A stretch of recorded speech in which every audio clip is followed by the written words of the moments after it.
Kasi kailangan ko ng ano eh. Okay. Ayan, ito na si MG. Kahapon po, grabe ang pang da-down, ganun. Pang da-down nito nga si Kulaong dito kay Boss MG. Mga ka-nails, ayun, shout out. Sige at it's me crazy Okay, sige po, balik po kay mamaya. Grabe ang panda-down nitong si Kulaong kay Boss MG. Kaya etong si Boss MG hindi naman niya ugaling mag-flex, hindi naman niya ugaling magyabang, hindi naman niya ugaling magpakita ng kung ano ang meron siya. Napilitan tuloy na ipakita ang kanyang mga kayamanan o ang kanyang mga pag-aari. Hindi niya ugali yan. Ako nga, kung hindi niyo pa nga kino-comment sa akin na nasa 200M ba o 20M ba yung kanyang pinagawang bahay, hindi ko malalaman yun. Diba? Sa totoo lang, yung mga display doon sa likod ng kanyang vlog, yung mga nandito sa likod kapag siya nagba-vlog, doon pa lang sa mga laruan na nandoon, Chucky, naku, ang mahal na po noon, lalo mga vintage yun, vintage toy. Nakakakita ako ng mga ganyan sa mga vintage toy collector, ang mamahal po niyan. Yan yung hindi naisip ni Kulaong doon pa lang sa mga laruan na yon, wala na siyang panabla o pantapat kay MG. Sasakyan pa lang, Dodge Challenger, saka Ford na bulok na exhibition o E150 pa yan. Walang panama itong si Kulaong. Ngayon, dito po sa video na ito, papakita ni MG yung kanyang mga ari-arian, bukod sa bahay na pinapagawa parang rest house, yung kanilang farm. Farm niya o yung nabili nilang lupa siguro mag-asawa, bakanteng lote, at isa lang yan sa kanyang isa lang yan sa kanyang mga ari-arian. Hindi pa yan yung hindi pa yan kumbaga yung lahat o yung pangkalahatan. Mas marami pa siyang marami pa silang ari-arian. Kaya lang hindi naman niya nga kasi ugali ang mag-angas ng kung ano ang meron siya. Si Kulaong lang naman yun. Ayan MG's Farm. Yan ang tunay na may nagmamay-ari at may mayaman talaga. 'Di ba? Yun masasabi mo talagang mayaman kasi may pangalan, MG's Farm. Hindi katulad kay Kulaong na ang pinapakita, akin to, akin to. May speedboat ka ba? Mga ganun lang. 'Di ba? Walang maipakita sa atin si Kulaong na masasabi nating pag-aari niya talaga o kanya talaga. Wala. Wala po. 'Di ba? Kaya nga sabi ko, itong si Kulaong, nagkamali talaga ng kinalaban kasi nga po, yung kanyang minamaliit ay merong napakalaking farm, malaking ari-arian. Diyan pa lang Diyan pa lang. Talong-talo na si MG. Doon sa mga pineplex ni Kulaong, hindi kanya yun. Ayan, maliwanag, may pangalan, MG's Farm. Diba kaya sabi ko, Diyos ko, itong si Kulaong, wala talagang walang panama kay MG dito sa mga pinakita ni MG na ito. Nganga talaga si Kulaong. Para siyang bumangga sa pader. At ang kagandahan pa nito, dito sa may parte ng dulo ng video na ito, ayan, yung pinapagawa nilang rest house o bahay. At eto ngang si Meme God ay merong sariling kwarto diyan. At yan ang maganda sa probinsya. 'Di ba? Meron kang sariling mga tanim katulad niyan, puso ng saging, di ka nabibili, kalamansi, di ka nabibili. Kami dito yung mga kapitbahay namin dito, kila Kuya Pedro, meron kami maya-maya, meron na kami pagising namin, merong isang bulig ng saging na saba, lansones, rambutan. Kapag yung may birthday dito sa amin o may okasyon, New Year, Pasko, marami kaming buko. May buko salad kami. Ganun po ang buhay probinsya.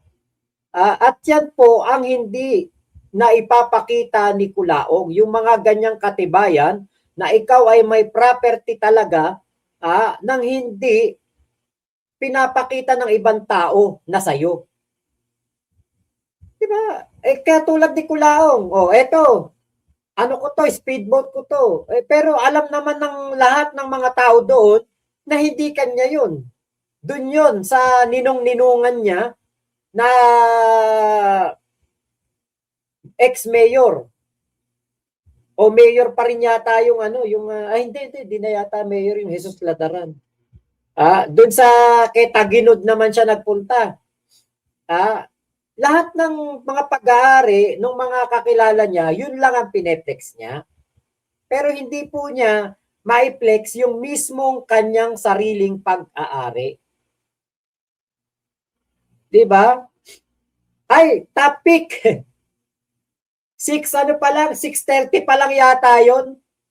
Nakabukas na yung TV kong malaki. Doon namin pinanood kanina tapos naka-speaker ako para marinig ng mga kapitbahay ko na yun yung vlog ni MG. May rest house din daw sa Isabela si MG. Yan yung yan po yung 'di ba? Yan po yung hindi kayang gawin ni Kulaong. Sabi ni Hilpuyat, Mac, nanggagatas ka rin eh. Pag wala na si Kulaong, wala na kayong content. Hindi Ano ba lang content? Napakarami kong pwedeng i-content. Napakarami kong pwedeng i-content. Pero ito ang akin tinututukan. Bakit? Kapag nakulong si Kulaong, pwede na akong magbalik politika. Politika na, magpo-focus na ako sa politika. Saka sa panggagatas ko na lang na ito sa content ni Kulaong, diyan ko lang mababawi yung 30,000 na naipadala ko kay Dong Batalan dahil para pambili ng 1 million sacks of rice. Yan kita niyo, laki ng pinapagawang rest house ni MG, di ba? Ayun ang lawak. Yan po hindi kaya ni Kulaong magpakita ng mga ganyan na katibayan na kanya. Ang mga pinapakita niya puro hindi kanya. Puro yabang, puro puro akin yan, akin to. Akin to, ako bumili nito, sa akin to. Pansin ko kay Kulaong, palubog na siya habang dumadaan ang araw. Totoo po yan. Okay, sabi naman ni Yodegs, parehab ka na sa mental, Mac. Ayun. Sige, pwede naman, paparehab ako. Basta sasama ka sa akin. Richard Marcos, Boss Mac, maniwala ka, walang pag-aari dito sa Ramon Isabela yan si Kulaong. Di nga kilala yan dito sa barangay namin eh. Di ba? Okay, The Kings, ang buhay na patunay. Yun nga. Okay, Richard Marcos, Boss Mac, maniwala ka. Ayun, ulit pala to. Okay, Luis Laranan Jr. Boss Mac, pa-shoutout naman po sa asawa ko sa Saudi, si Degs Blue. Okay, Oy, Ate May Kasiguran. Ayun, salamat po.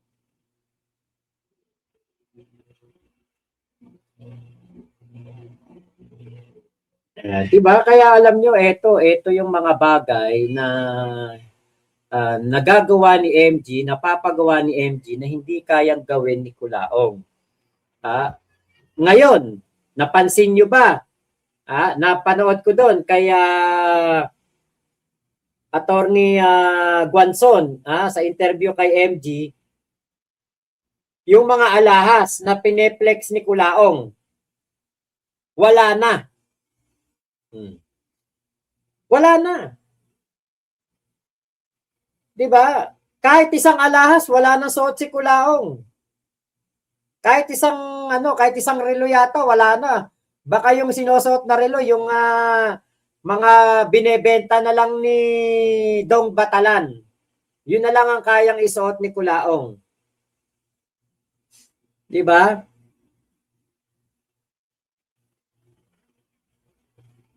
Saka kung may mali ba ako sa ginagawa kong panggagatas kay Kulaong, idemanda niyo ako. Idemanda niyo ako. 'Di ba? Yun ang maganda niyan. Ang may pagmamalaki lang ni Kulao yung kayabangan niya at kasinungalingan niya. Tama po. Umemiya Marie. Ayun. Salamat po sa pakulay. Ay, hindi. Meron pa po tayong Kulaong time mamaya, Kuya Henry. Mamaya po. Innocence, Doraemon. Relo ni Kulaong, nasa Shopee. Marami. Tama. Ebol. Ayun, shout out. Si Yodex, nagpapapansin. Chef Deng. Chef Jeng. Sa napanood namin ng team ko a while ago kay Sir MG, sa wakas, namulat na mga mata namin na kaawaan si Norman. Ilang weeks pa lang ako dito nanonood kay Sir Macma, kahit mapuyat ako, okay lang. Okay, ang panggagatas walang problema kaysa maging politiko si Baho. Baka, oo, yun nga. Okay, Mac, pwede mo na pala ireklamo or ipatray sa BIR kung nagbabayad ng tax si Kulaong dahil kahit sinong taxpayer pwede magreklamo. Tama po. Actually, ang gusto kong makarating sa mga kinauukulan, yung aking video, itong aking video na si Kulaong ay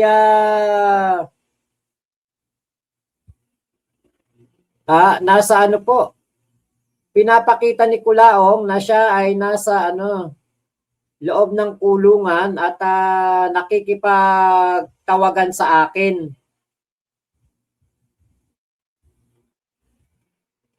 Saan ba yun?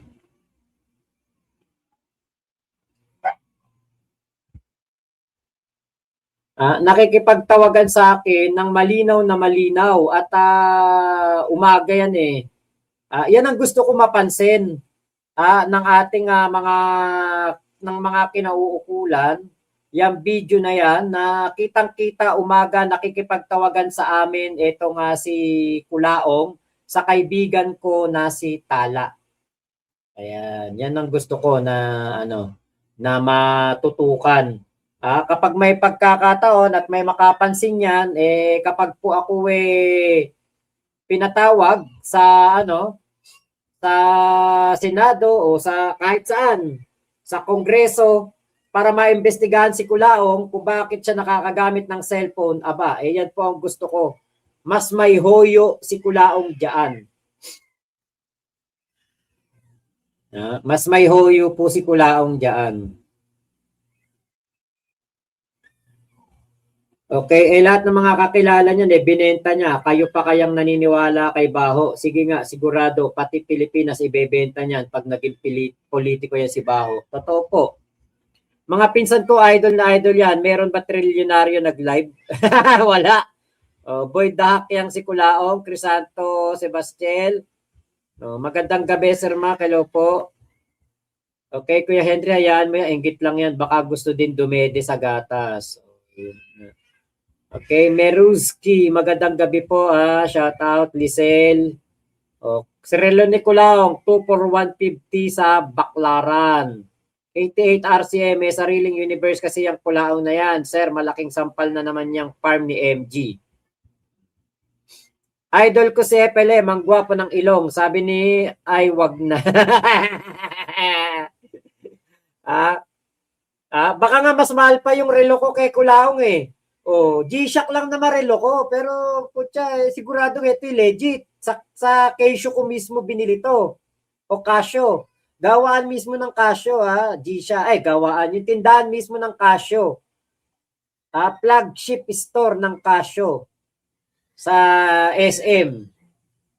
Doon ko yung binili. Ako di ako mahilig naman sa relo pambarag-bagan ko lang nga to. Meron akong isa, yung Citizen na relo, pinadala sa akin ni Kuya Alpha, solar siya. Yung pag sinuot mo sa siya andar, automatic. Di ko rin gano'n nasusuot kasi masanay akong wala. Hindi ako mahilig diyan. Etong si Culaong, puro peke ang niya ng mga sinusuot siguro. Yung sapatos, kita mo, yung sapatos, World Balance. Palyado Root, ba't may salon pass ulo ni Makagago? Siguro masakit ulo niya. Ganyan din ako dati eh. Naglalagay ako dito ng salon pass. Tapos kapag ako naman ay sinisipon meron ako naka-ready kagad na Vicks dito sa tabi ko. May hika kasi, may hika si MG. May hika din ako. Kaya yung kanina, nung umakyat siya, parang hinihingal siya. Ganun din ako kapag mga akyatan at malayong lakaran. May mga hika kasi kami. So, yun po. Maraming salamat sa pagsama nyo dito sa aking live na ito. Maraming salamat. Masanay maging simple na tao. Diba? Dapat makakulong na yan. Dami nabubudol, idol. Tama po. Bobot Salas. Boss Mac, may balita ka ba kay Batalan? Wala po pero buhay pa naman. Subscribe na ba ako? Pa-shoutout muna sa ilong ni Mangusin. Kahit ayaw mo, kung hindi ka mag-subscribe, okay lang. May kalahating milyon naman ako na subscriber eh. Jonathan Maluyo. Ayun, shoutout. John Mike TV. Tom Sawyer. Okay. Okay. Piyesta pala ngayon ng MSAPA. Shoutout sa mga taga-MSAPA. Pulong-Buhangin, kay Pumbo. Maraming salamat sa mga tropa pips natin sa sa Santa Maria na nanonood sa atin. G-Shock Casio parts niyan pinoproduce ng TKD, which is building na pinaparent namin. Chismosa Hunter. Hindi pa piyesta. Ano ba? Napunta ka na ba sa MSAPA? Piyesta yata yun sa printingan.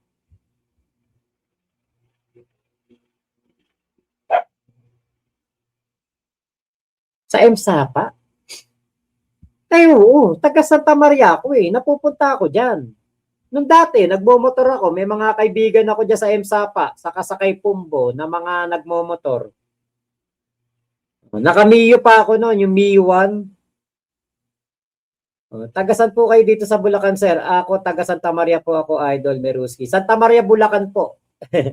Sa poblasyon. Pero syempre, hindi ko nasasabi ko saan. Pero poblasyon po ako. Okay.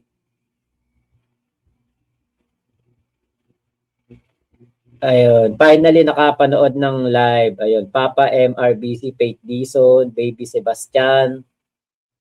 Taga Santa Maria po ako. Pamilya ko po ay taga-poblasyon. Meron akong kamag-anak sa Marian, sa Dulong Bayan, halos buong poblasyon. Batang patio ako dati. Diyan ako lumaki. Diyan ako nagpatuli. Sa Bagbagin ako nagpatuli. Doon sa may barangay sa Bagbagin. Sa Villarica ka. Malapit ka ba Kilakap? Malapit ka Kilakap. Ayun, sa Villarica. Yan, mga dati yung mga kasi diyan kami dati sa may likod simbahan nagba-basketball. Yung papuntang Villarica, alam mo naman siguro 'yon, 'di ba? Kung taga diyan ka talaga. Eh di naligaw ka na sa mga dance contest sa Santa Maria, Boss Mac. Eh ako, dati kaming may grupo ng ano dance group. Meron kami dating mga niyan, dumadayo kami sa iba't ibang piyestahan, mga barangay. Sa Parada, sa San Vicente. Ganun po ang mga namin, kasi siyempre kabataan, sayaw-sayaw. Dati nga na pa kami, mga flip-top. Tubong Santa Maria po talaga ako. Shoutout na lang kay Cap JR Morales. Yung mga pinsan ko, yan, barkada si Cap. Yung nakaraan, nag-live ako sa Patio, December 4 yata yun, December 5. Check nyo po dyan, nag-live ako, umuwi ako na Santa Maria. Ngayong piyesta, hindi na ako makakapunta siguro dyan kasi kahit na presidente ng piyesta ay kamag-anak ko, yung traffic ang iniisip ko, napaka-traffic. Grabe traffic dyan sa amin, Santa Maria. Kaya ayoko tumira dyan eh. Lahat ng sinabi mong lugar na puntahan ko, nakakamiss mga lugar na yan. Yung ano dyan, yung tawag dito, yung Bulak sa Santa Maria, yan ang mga magaganda tanawin dyan. Tapos pag napunta ka naman ng gawing dito sa may Parada o dito sa may San Gabriel, San Gabriel labas, San Gabriel loob, mahabang parang, dati maganda dyan. Cavite City po. Yan. Dito po ako ngayon sa Cavite City kasi dito po kami nakakuha po kami ng bahay dito. Ayan. At Ate Erlinda Balatukan, shoutout po later ulit tayo maguntahan sa Kulaong Time. Ate Macha Mochi, sige po. Tansa lang pala. Okay, Ate Rebecca Water, shoutout po. Thank you po sa pagdating niyo po sa live ko. Ako po mag-end live na. Mamaya na lang po tayo sa Kulaong Time ulit magkwentuhan. John Robs Malgapo, shoutout sa mga taga Pulang Buhangin. Shoutout sa pamilya Del Rosario ng Pulang Buhangin. Ayan, mga tropa ko diyan sa kila Kuya Randy. Galing ako kanina diyan sa Jenny's Pork Chicharon. Okay, Kuya Erwin Pagunsan. Ako, napakasarap ng Jenny's. Dati, dun sa Bagbagi ng gawa niyan, sa may tapat na Metrobank, papasok doon. Kapag nagluluto dyan ng chicharon, ako talagang amoy na amoy sa madaling araw. Napakabango. Nakakabili kami dati dyan yung mga bagong luto, yung mainit-init pa. Okay, shoutout po sa taga Kapangan, Benguet, Pabayeng. Pebayeng. Ayun pala, shoutout po. So, paano? Mr. X, ayan. Mamaya po, balik kayo, Kulaong Time. Aagaan ko. Maaga naman tayo natapos ngayon eh. Maghahaponan lang ako. Salamat po sa inyong lahat. Thank you po. Salamat po sa pagsama niyo sa live ko. Mama Chup Chup, love you. God bless us all, Pilipinas. God first. Salamat po. Thank you po. Bye-bye. Ingat po kayong lahat dyan. Huwag niyo kalimutan mamaya, Kulaong Time, Ate Macha Mochi. Salamat po. Babush!